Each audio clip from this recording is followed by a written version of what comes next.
Hazak uvaruch boker tov. In 2 days, Wednesday afternoon, we're going to have the preparation for the fest of Tisha B'Av, and this is called Erev Tisha B'Av. Erev Tisha B'Av, the restrictions go a little higher before we go to Tisha B'Av, meaning it's not only the custom not to eat meat, but also it's halachically we're not allowed to eat meat and drink wine, and especially in Suda Mafseket. Suda Mafseket is the last meal we eat in that day before we start fasting.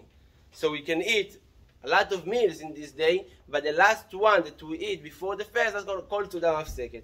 All the meals of the Erev Tisha B'Av, before Tisha B'Av, can be whatever we want, and as much as we want, except of meat and wine, as we say. But Suda Mafseket, we have few restrictions about this last Suda.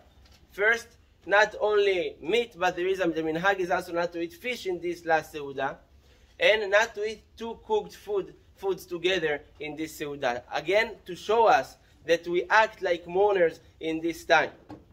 So, for example, if I want to eat a soup and rice, so it's two different dishes, two different cooked foods, I cannot eat it together in the Suda Mafseket. It's supposed to be only one cooked food, one part that you made for the Suda Mafseket, not more than this. I cannot add more things to eat in this Suda. Bake is not considered another cooked food, so I can eat bread together with the Seudah, together with the cooked dish food that I made for this Seudah. For example, if I have one together, two kinds of food together in the same pot, like rice and lentils, it becomes one cooked food, and it's allowed to be eaten in this Seudah Mafseket. Another thing that we need to remember in Seudah Mafseket, that we not eat it as a celebration. It's different than Suda Mafseket of Yom Kippur, that is like Suda of Chag, because Yom Kippur is a good day, it's not a day of mourning.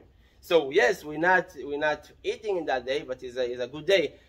But Tisha B'Av, however, we're not looking at it as a good day, we're looking at it as a day of mourning. That's why the preparation for Tisha B'Av, the feast, the Seudah for Tisha B'Av, is not like a feast that we sit together and enjoy and eat, but each one needs to sit separately for us not to be required to do Zimun. And also, it's very good, a custom to do that, to sit on the ground and not on the table, on the chair, like this, like we eat the whole year. So when we sit on the ground, it can be a very, very small chair, it can be on a pillow, and eat like this without Mafseket. Again, it does not have to be the biggest meal.